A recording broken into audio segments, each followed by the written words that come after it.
Ayaw kalimot pagsangpit sa Espiritu Santo kay siya maghatag kanato og kadasig, katin-awan ug kalig-on. Mayong adlaw mga higala. Ako si Rev Clark Asibron, usa sa mga diakono sa Archdiocese sa Sugbo. Uban kita karon ni ining pagpamalandong sa pulong sa Dios. Aniya na kita karon sa ikalimang semana sa pagabanhaw sa atong Ginoong Hesukristo. Nagkaduol na usab kita sa kasaulugan sa Pentecostes, ang pagkunsad sa Espiritu Santo ngadto sa mga apostoles.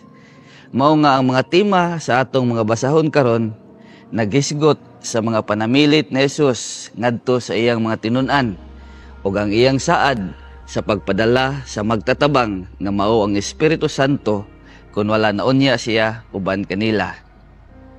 Igsuon, gibati mo ba ang kakapoy, kabalaka ug kahadlok? KKK. Ayaw kaguol. Wala ka mag-inusara.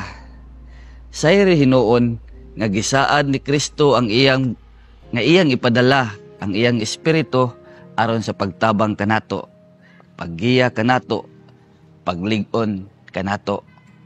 Mao nga sa panahon nga magsungasong kita na ining tulo ka mga KKK, kakapoy, kabalaka ug kahadlok, ayaw kalimot pagsangpit sa Espiritu Santo kay siya maghatag kanato og kadasig, katin-awan ug kalig-on. KKK. Sa atong pagtuo aron makapadayon kita sa panaw sa kinabuhi.